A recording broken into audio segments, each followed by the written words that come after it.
hello. Welcome back to the show where we hope to give you feelings in your tra-la-la. And joining me today, as always, is Darren. Hello, Darren. I'm right there with you with your tra-la-la, I guess. We're going to make the feels of the tra-la-la today.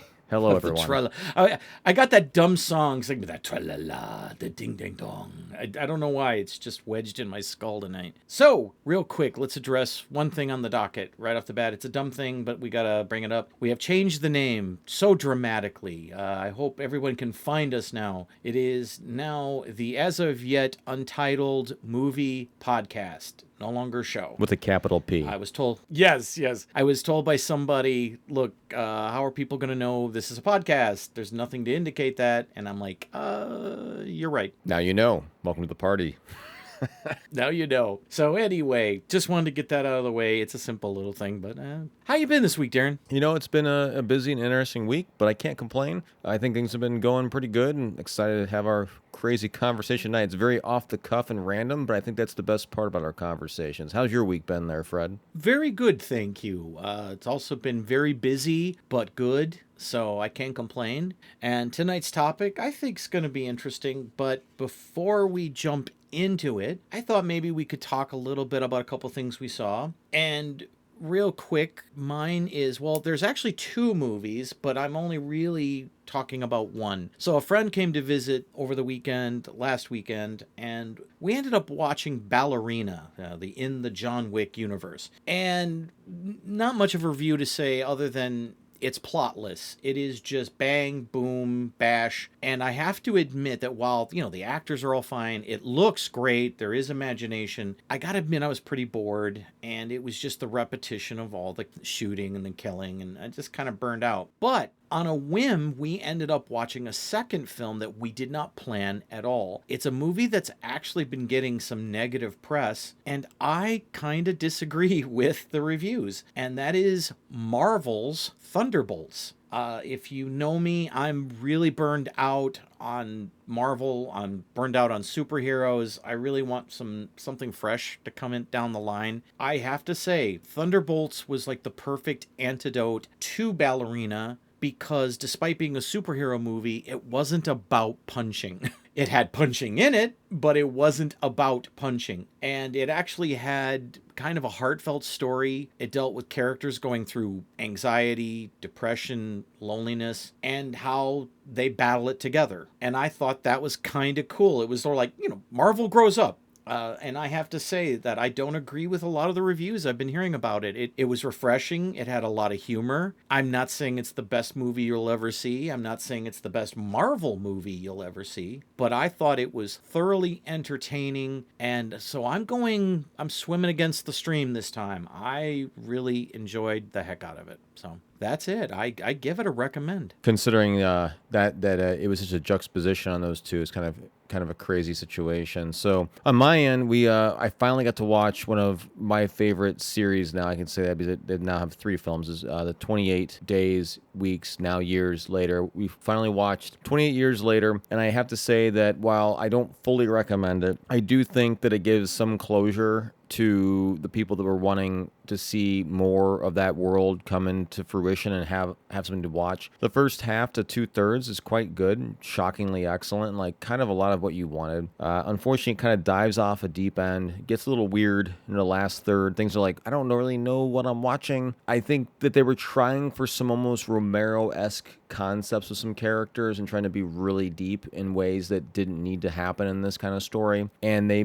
made a major departure from the previous two films that were more simple in their storytelling and got way too cerebral, emotional, and just kind of trying to bizarrely set up more of a Walking Dead kind of universe, for lack of a better way of describing it. And I think it was not to the benefit of the film, but the storytelling was generally well done, even though I don't like the story and the elements, how they did things and played things. The characters were fantastically well performed. Aaron in it was fantastic. He unfortunately didn't get enough screen time. He should have gotten more. But how I just think in general, it's one of those films that you wanted to see. It was well put together, but the story just fell flat. And it felt like a lot of messing with the studios had to mess with at the end. The last third just seemed bizarre, like scenes that didn't make sense. But again, the first 2/3, the visuals, things they were doing, very creative, very fresh. It was a lot of fun until it just wasn't. But if you're a big fan of 28 Days and 28 Weeks, I think you have a lot of fun with it. I don't think it's as good as the first two, but it's still kind of fresh, but still fell flat in the last third, where the previous two really sang at the end of their films. This one does not, unfortunately. But you should watch it if you're a fan. That's my opinion, at least. And if you don't like it, I'm sorry, you'll understand where I'm coming from.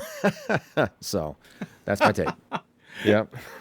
All right. All right. Excellent. And hey, you never know. Maybe when it hits Blu-ray and 4K and all that, you can buy it and check out all the extras on it. Yeah. Spicy. Good segue there. Yeah, well, you get a 10 out good of 10. segue. Yeah. That's why they pay me the big bucks. Yes. So basically, that's what we decided we were going to talk about this week is just certain Blu-rays, 4Ks, the kinds of extras you get, and our personal favorites.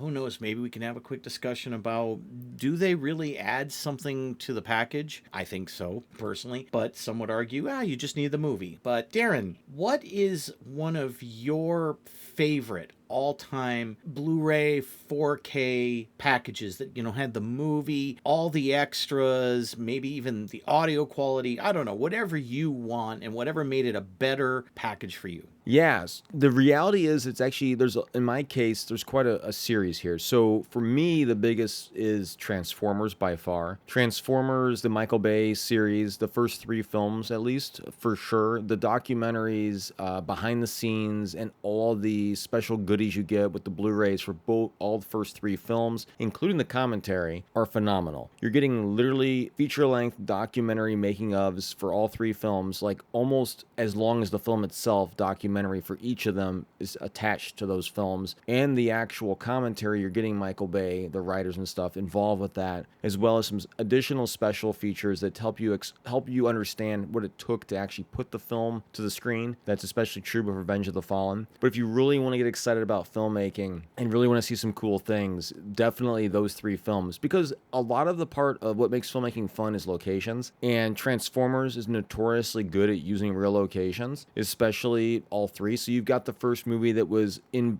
backlots in Detroit. Some of it was, I think, even Toronto, and some special locations even in LA. Then you even have Revenge of the Fallen on location in Jordan, in Egypt, and things like that, taking you around the country, and even to Smithsonian for some of the cool aviation stuff they shot there. And then the third film, you obviously, I'm based out of Chicago, so the heartfelt elements of all the Chicago behind the scenes, all the streets, Michigan Avenue, and things you normally would see there, absolutely phenomenal. And you get to see that in a way that's very fresh and very fun that you just don't get a lot of, and especially in modern documentaries and ones that were prior to that, like behind the scenes elements, but before that, because no one really cared. But in these films, they care. You get an insight, almost an invitation into Michael Bay's mind and how he's thinking, and all the actors and performers. And you can see that people are having fun, making jokes, having a good time. And if you like making film and you have aspirations to make film, these things really motivate and hit that sweet spot where you're just like, I want to go and be a part of that process and really experience it. So I think for me, the biggest are that you're talking about 3 like almost 200-minute long documentaries for behind the scenes for each of those films. Again, full commentary and other elements that I'm even mentioning right now. You'll get a full insight of what it takes to make a film that's the size of like a Michael Bay Transformers film, which is about as big as they get. So. Now, I know not everybody is as crazy about the Transformers series, so I have to ask, would you say that if people watched these extras, it might actually grow their appreciation of the movies and maybe they'd be less critical? They certainly would gain an understanding of what it takes to make the film. Nothing about it is short of amazing. The complexity and detail of what's required for some of these sequences and shots. These are films that are very much a lot practical, right? Real locations, real scenes. Mm-hmm. So, for example, one thing that I liked the most from the first movie was that they actually had a sequence where they were flipping cars, and they were in the back lot at, I believe it was Universal, and one of the cars, they had overloaded the flipping mechanism. So there's CGI elements interacting with real physical props, right? So they went through, cars are flipping, and this one car flipped. It didn't just flip. It literally was launched across the street into a local facade for a building and ended up in the second story window of a building. And they were shocked by this. It wasn't supposed to happen. So those fleeting moments of like ridiculousness and watching Michael Bay walk out from behind like a monitor and look around and just be like shocked and almost disheveled in his expression about everyone screaming, "Don't go near the building, leave it alone." Those moments give you understanding and appreciation of what it takes to put these films together. And there's more of that throughout the entire documentary series for all three movies, for sure. Excellent. Excellent. All right. Well, then, for my pick, I am going with what some might even call a cheat, because I believe some consider this to be one of the greatest when it comes to extras ever released. And that is the Lord of the Rings, the extended editions. And if you want to talk about comprehensive, off the top of my head, I cannot think of one that is more in detailed, from script to screen to even after. I can't name you one. This has everything in it. It has, like, right down to when they built the Shire. They actually built the Shire, like, I think it was nearly a year before they filmed, so they could plant grass and flowers and things around it and just let them grow. They wanted it to look lived in, and they actually cover that in the making of, and I just thought that was really cool. And it's something I would have never even thought about. You know what I mean? It's like, oh, they just built it and brought in the grass and the flowers, and it's like, no, they brought that stuff in early to just let it grow and to give it a much more lived in feel in the area. And that's the kind of thing these type of extras really add to a production. You see the casting, you see, let me think here. Well, obviously lots of location shooting. Now, one of the parts I personally really loved was the construction of the miniatures, which when you watch it and you see them, they're not exactly very miniature. They are gargantuan, some of them as big as a small house. And it really does give you an understanding of what these people go through in building and constructing, the time, and you know what? Even the money. When you hear a lot of people say, why does this cost so much? You watch these making ofs and you'll understand where the money went. All these people, it's all this time, it's all these materials, plus you got to feed these people, plus there's things like gas, you know what I mean? And you have to pay to go to here and go there and transport whatever you've built, and wood, and these type of making ofs really give you the feeling and the weight of that. And just to give you an idea, I'm only going to go through just the Fellowship of the Ring. I'm not going to go through all three, but to give you an idea of what they have on them. And the first one has listed on it, I believe it's 4 commentaries. It has an Easter egg of an MTV Music Award. The appendices, part 1 and 2, like 1 minute, but J.R. Tolkien, creator of Middle-earth, 22 minutes. From book to script, 20 minutes. Visualizing the story, 39 minutes. Designing and building Middle-earth, 96 minutes. That's just one of the documentaries on this thing. New Zealand as Middle-earth, 10 minutes. Middle-earth Atlas does not have a time. It's an interactive menu, or it's a map that you can use to trace Frodo's journey from the Shire or Gandalf's journey to discover the true nature of the ring. Like, that's the kind of thing us geeks really get a kick out of. There's also filming the Fellowship of the Ring. That's an 88-minute documentary. Visual effects, a 57-minute documentary. Digital grading, 12 minutes. Sound and music, 15. The Road Goes Ever On, 7 minutes. And then last, Costa Botis Fellowship of the Ring documentary. I probably mispronounced Botis, but that's an 85-minute doc. That's just for the first movie. Like, that is so worth it. If you don't feel that you got your dollar's worth on that,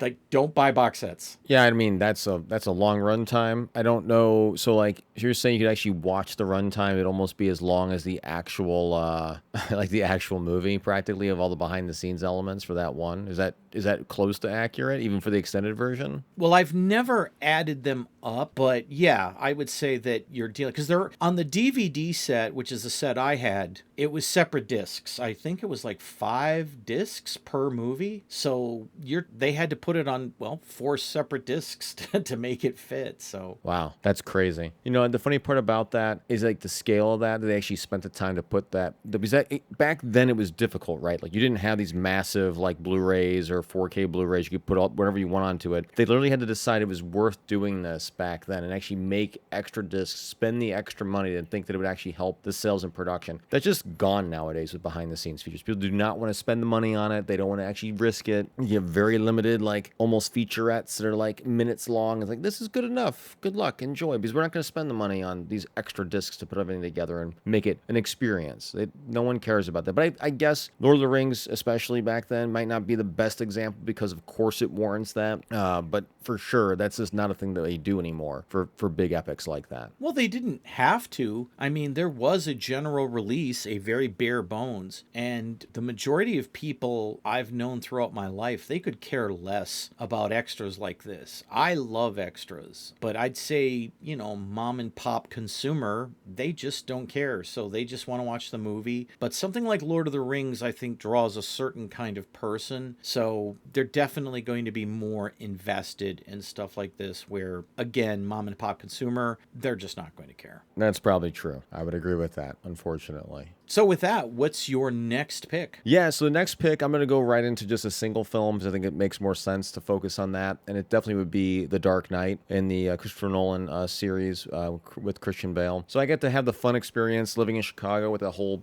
thing being that massive marketing segment that occurred up front. So the behind the scenes was really impactful because it showed a lot of Chicagoland. And the marketing thing up front was pretty epic, all the way through like having people show up in specific locations, get like pizza deliveries and run to Lower Wacker and take over the street. A little bit insane. That's all part of the fun, I think, of The Dark Knight, which kind of started that whole vibe of like, you're going to be part of the story almost before the movie got released. And the documentary itself behind it and all the series behind it is equally as strong. My take on it is more that you get to see all the locations, how they set it up, how they confirmed it. Honestly, some things I didn't even understand or knew was possible or was even fake or a special effect, I should say. I learned it was a special effect. For example, the tumbler, when they had it in the downtown Lower Wacker crashing into the garbage truck, I thought that they did that practically at full scale. I learned in the documentary behind the scenes that it was done miniature on a soundstage. I had no idea. It looks so good practical. Falling in line with what you just mentioned about how things were kind of a hybridization of how do they do it, make it the best it could be. I still feel like back when they were doing films before 2012, probably, they were still trying to find a way to use practical effects. And maybe Christopher Nolan especially, he was doing that still even when we got into like Interstellar, right? Using practical physical effects, trying to figure out how to make it work, look the best it could be. But the reality was understanding how it works, how you intercut it, make it look good, tell the story, and then all the locations and what was real and what was not, and the concepts of like how to close down and lock down major locations. Again, maybe I'm biased towards that Fred. It seems like I am, where I like behind the scenes that are literally showing us this is how much effort it took, this is the crazy scale of what was going on, and this is all the people involved and all the time it took to prepare to execute this one specific thing. I think that these give you some solace and understanding. If you're aspiring filmmaker, the things that you think are really amazing, you'll learn very quickly none of that is easy. It's all extremely hard, very difficult. And the only way to accomplish is with a lot of talented people, a lot of good people. And I think that's the case with The Dark Knight. It kind of expands upon what I was talking on with Transformers. It takes a lot of people to make some pretty amazing things happen. Nothing about it's simple, nothing about it's easy. I think the biggest, coolest thing to me was simply seeing all the locations I know personally, like the fact you can go there, see where it was at, see where it was shot, you can understand how they did it, where they did it, etc. And having the conversations between the stunt people, the effects people, and then the director and the actors, you can see all that behind the scenes. It gives you a lot of perspective about how hard some of these things are to do that are coming on screen. And I think it's just absolutely amazing, especially with The Dark Knight. Maybe one of the best, to be frank. You're right, that people don't know. We talked about that on our own filmmaking experiences about just how hard it is to get something done. And one of the things people forget is that you don't just film something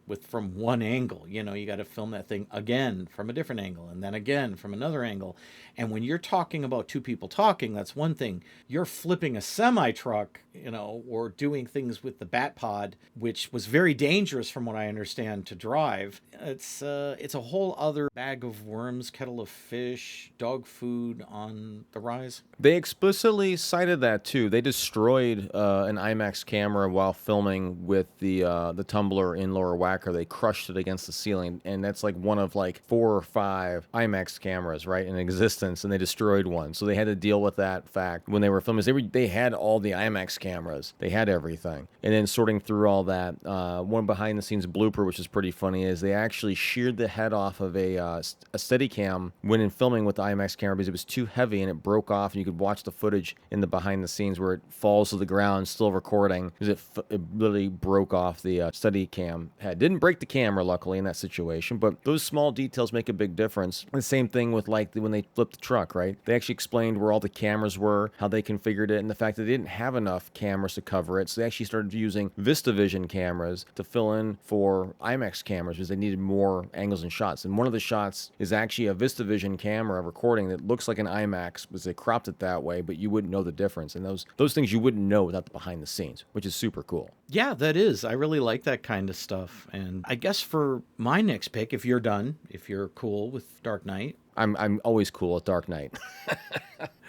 I've seen the extras. I've seen the extras on that one. It is a good one. It really is a good one. I'm going to go with also a single disc or a single film release, and I'm going to pick Blue Velvet, and it's the Criterion edition. Let me say this, if you're interested in filmmaking, if you're young, this is a great buy because it has something that you don't see in too many making ofs. You don't really see it addressed. Well, you don't really see it addressed much at all when you're talking about movies that are considered classics. Now, your mileage may vary with Blue Velvet. I know it's not everybody's cup of tea, but it's considered a classic among David Lynch aficionados. And there is a section here called the lost footage. And this is no like couple of deleted scenes. It is like 54 minutes of footage cut from the movie. And let me tell you, it feels like a completely different movie with these scenes. I don't mean just like there's more information here, more information there. I mean, if he had put it back in, it would have felt like a completely different movie. There's a whole section when Kyle MacLachlan and Laura Dern, before Kyle like meets Isabella Rossellini, and hides in her apartment and all this, they see a show and they're sitting at the table and they're watching the theater show. Well, this stage show is a lot like if you've seen Twin Peaks, the floor show that's done in Twin Peaks.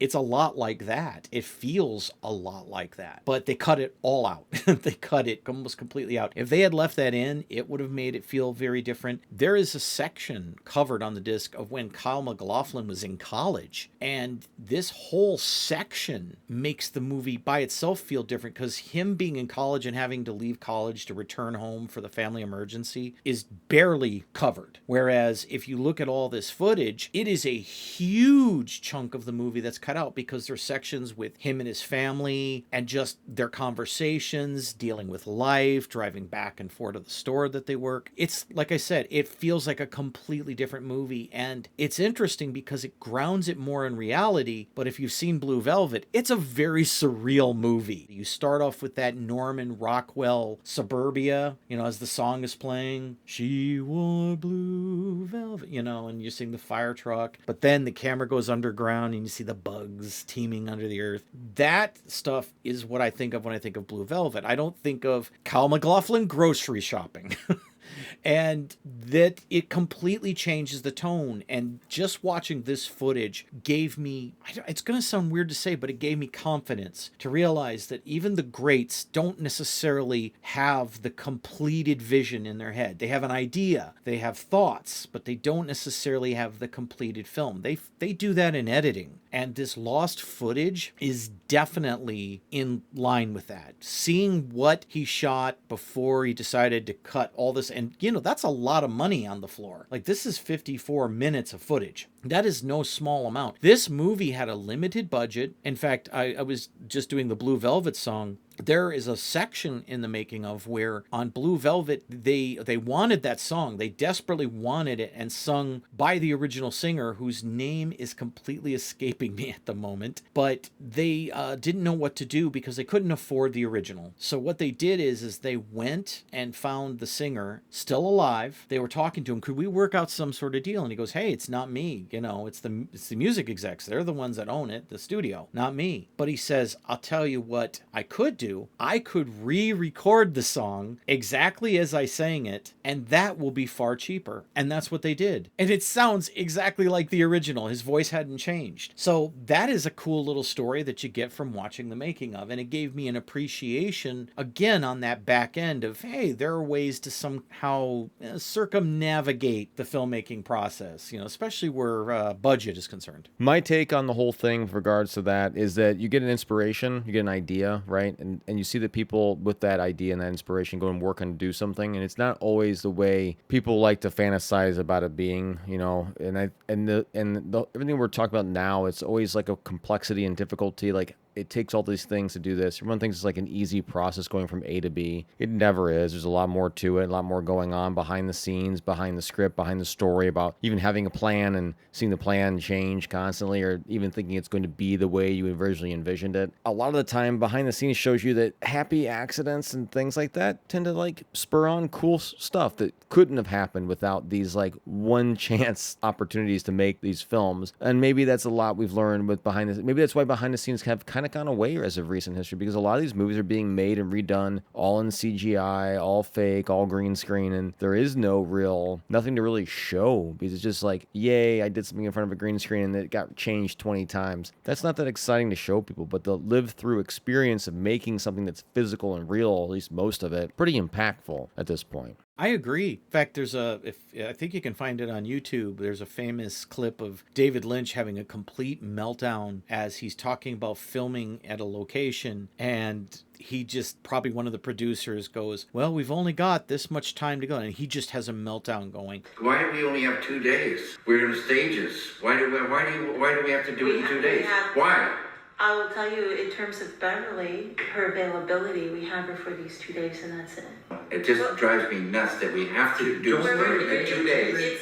Somebody arbitrarily says you got to do it in 2 days. We never get any extra shots. We never get any time to experiment. We never get to, go dreamy or anything. We barely fucking make our days. I could have spent a week in the Fireman's. I love that place. And dream up all kinds of stuff. He obviously wants to explore ideas. He wants to try different things, and they just don't allow for it. And I almost wonder if digital filmmaking hasn't contributed to losing that. Oh, you can have it so fast that you think they'd say, hey, you could shoot as much footage as you want, but it seems to be the opposite. They're like, hey, we can cut down your shooting time even shorter, and so now you have even less time to imagine things, dream them up, try something new. It's weird how that works. Yeah, I mean, the opportunity to like do something different almost like loses the art, right? I mean, art sometimes is meant to have imperfections and flaws. So if you go through and you can do whatever you want to do repeatedly, and you don't have no repercussions for making a mistake, and it becomes just a perfectly polished thing that you envisioned in quotes, then there is no real life, no true element to it. You kind of get lost in the noise. It becomes like, yeah, it's whatever I want it to be. It didn't matter what I filmed. But also that I think it plays into the problem for the actors too, or whoever you're putting in front of it. If they're supposed to react to something that's going to be chaos or be changed at any moment, that doesn't help them do a better job either. So you could be like, oh, I don't like the background, I'm going to change it, but that's not what you told them on the day. Now it's different, so the results are different. It becomes lame. Whereas like, obviously, we talked about earlier films, right? Lord of the Rings or Transformers or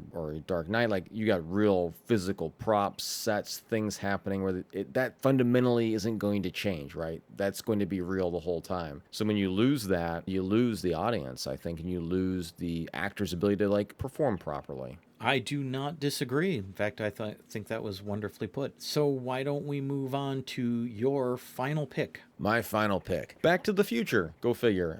I think that... What? Yeah, you're surprised.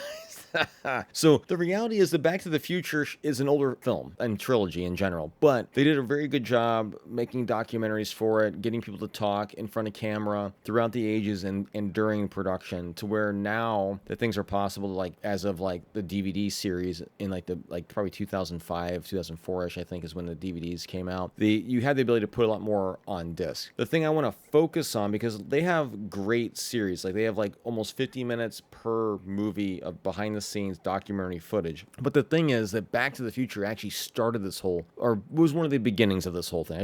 They don't deserve all the credit, but the fact is Zemeckis and the team at Universal and MCA knew what was going on, right? We saw this also with some other films, like Star Wars had it, and some other films had this extra VHS tape that had behind the scenes. And Back to the Future in 1991 had a box set with the entire series, all three movies, and an extra disc. The extra disc was called The Secrets of the Back to the Future trilogy, and this was hosted by Kirk Cameron. Because of the wonders of the internet, I now have also learned that apparently Peyton Reed, who later directed Ant-Man, directed this behind-the-scenes special, which is weird. So whatever that means, it's fine. But they made this wonderful 21-minute behind-the-scenes. They originally aired it on TV, but they put it onto a VHS tape to be included with the series. So you have three VHS tapes, one for each movie, plus the behind-the-scenes. And in the behind-the-scenes, they noted the ride that was going to come out at Universal Studios in Orlando, Florida. That was the big tease at the end that the story was going to continue as the ride. Lo and behold, that ride was built, happened, and had its lifetime, and ended in 2007 in Orlando, and then later closed throughout the U.S. and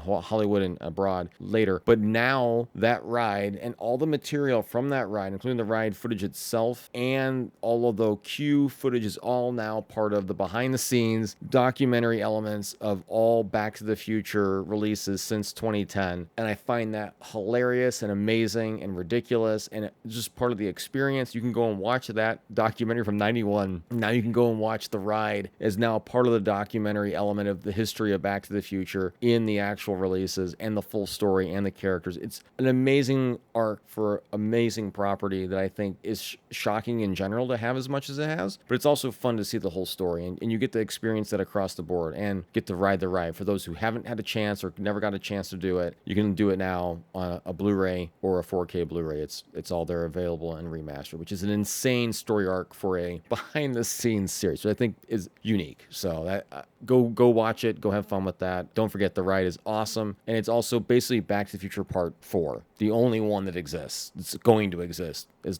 long as the Bobs are alive, at least. So long live the Bobs. That's really cool. I like that this little nugget of history is actually included as an extra, because now that's forever. And no matter that the ride is gone, or the fact there will hopefully never be a sequel to Back to the Future, we always will have that little bit. See, that's a good extra. No, I'll go even further. That's a great extra. I think the biggest part to that, too, not to go off too off the rails, but when you have a good experience with something involving filmmaking or watching a movie or behind the scenes or whatever, you always want to continue on. And I think that's the one exciting part that the behind the scenes give you, is the idea that your story can live on, and people should realize that hopefully it lives on with the people that are watching it, and you can re-experience those experiences, but almost like you're getting a whole nother movie with the behind the scenes, right? Whole nother full-fledged watch the movie all over again, but from a different perspective. And that's something that's unique to behind the scenes. You don't get that any other way. Yeah. Let's move on to the next pick, which is the James Bond collection, the Blu-ray collection of all the movies. Now, I have to admit, unfortunately, I bought mine after Spectre, so mine only went up to Spectre, and I had to buy No Time to Die, the final Daniel Craig entry, separate, so it literally sits outside the box, driving me crazy. But this is, for me, one of my all-time favorite sets, just because I am a James Bond nut. I really am. I love this series. I grew up with this series. You know, I didn't grow up with Lord of the Rings. I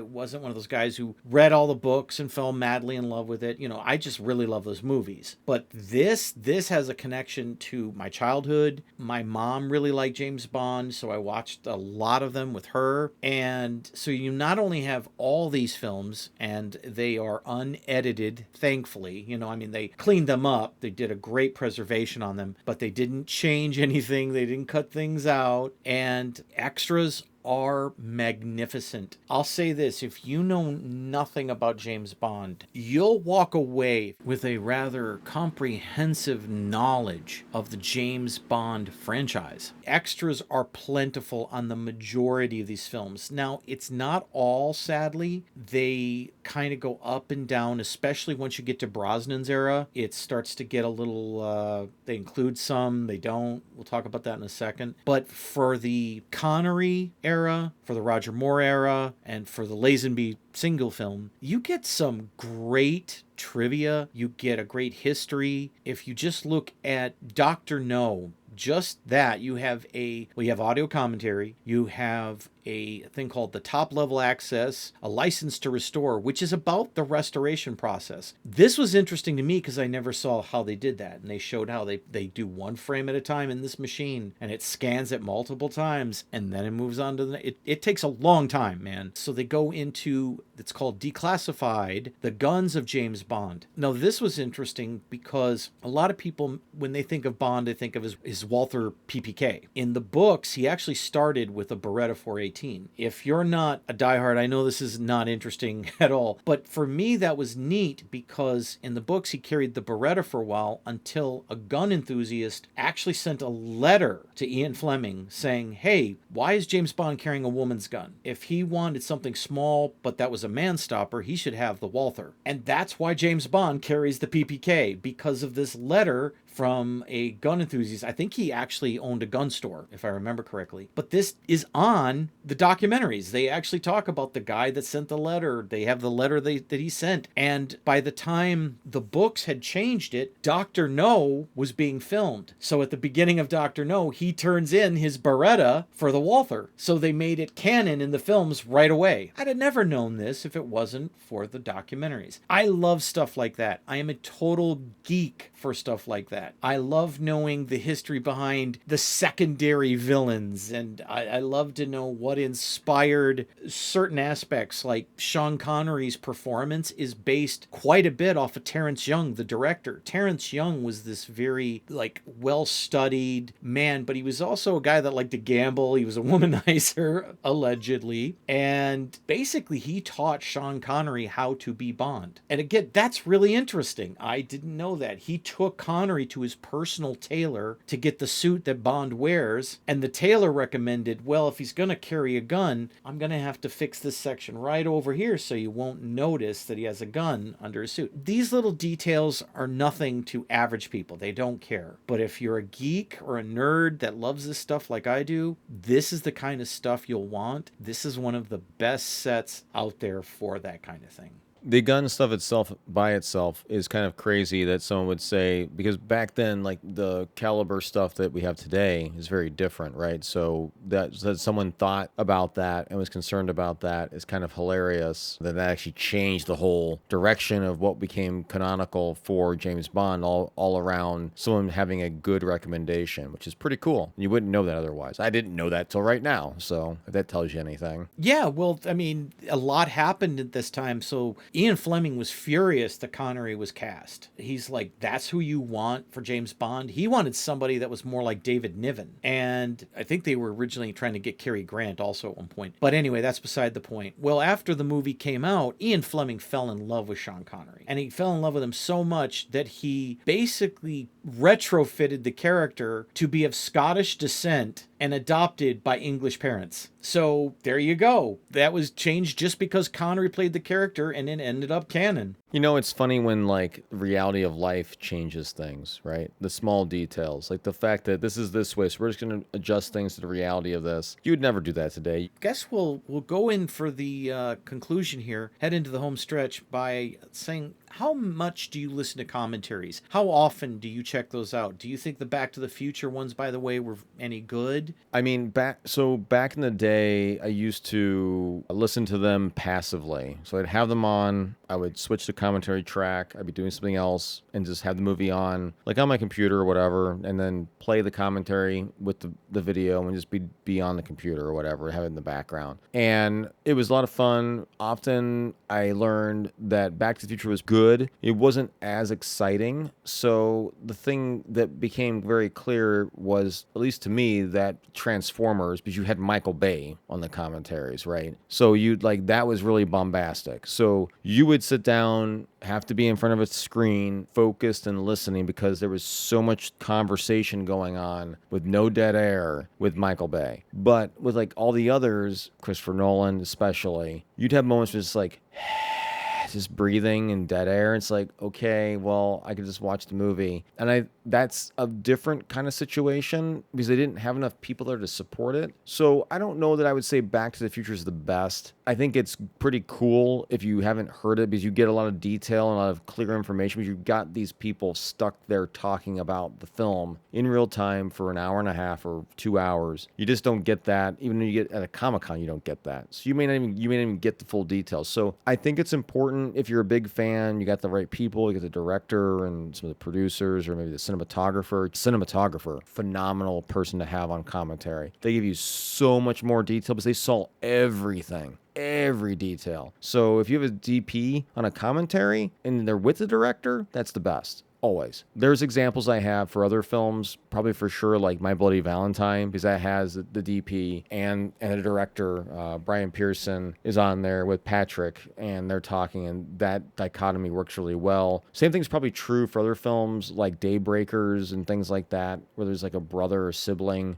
group making a film. They're really good. But in general, I'm going off topic a little bit, but the reality is I think that most documentaries are good. You just need the right people to be there. If they're not good at talking and engaging, it's going to be pretty boring. But if they're good, it's going to be really good. I agree.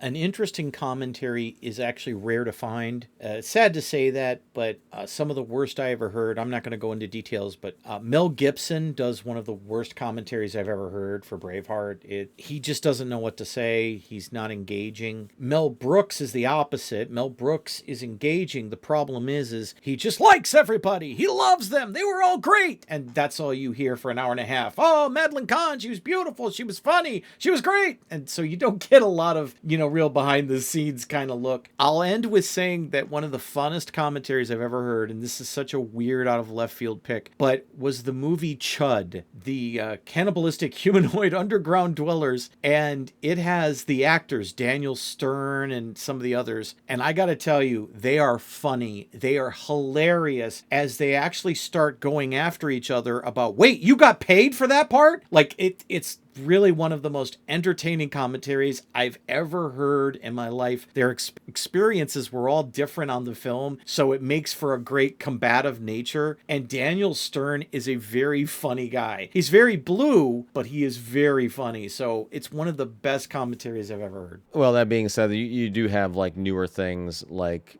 coming out where people have done commentaries like with Shout Factory, right? And other people like that. So don't take for granted the fact that new things can come out. We're not saying they can't come out too. So like for me, a big one is like, that's not what I'm saying. Well, no, I'm not saying no. I don't want to go into the weeds on that. No.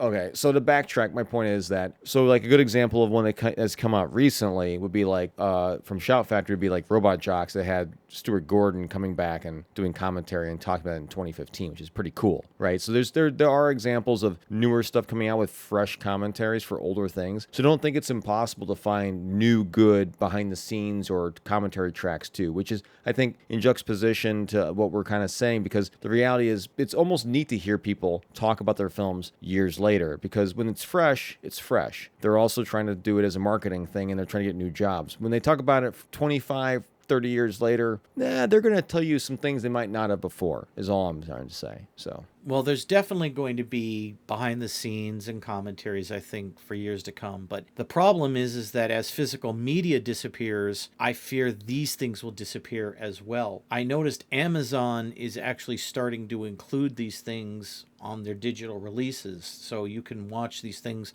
on Amazon Prime. So that's a good thing. But for smaller movies, low budget films, DVDs, Blu-rays, they were the only ways you got to hear from the director, that you got to see the making of. And I think these things are going to become more and more rare. I can't agree more. I think that's the sad part about it. Maybe the commentary track might go away at some point, right? Yeah. But the reality is, I hope that in the future, just like with the ridiculousness of Shout Factory, maybe we'll get some people back to talk about their films years later when it's more of the past. People want to hear the stories and hear all that. Today, people care a little bit less. I do hope that it becomes more important to hear their stories in the future, but that's might be a fleeting hope in some ways. I haven't listened to a commentary track in a long time, but now I'm going to go back and listen to a few. I got like a list now in my mind I'm going to go back and listen to. All right, excellent. Well, I think that's it for us tonight. If there's any one of you out there who has a favorite Blu-ray or 4K that has your favorite extras, something you learned that you never knew before, please post it in our comments. We'd love to hear from you. We'd love to hear the types of things you discovered or learned just from simply listening to a commentary, watching a behind the scenes on a disc. And we can all only hope that the boutique labels continue and we get more of these. Darren,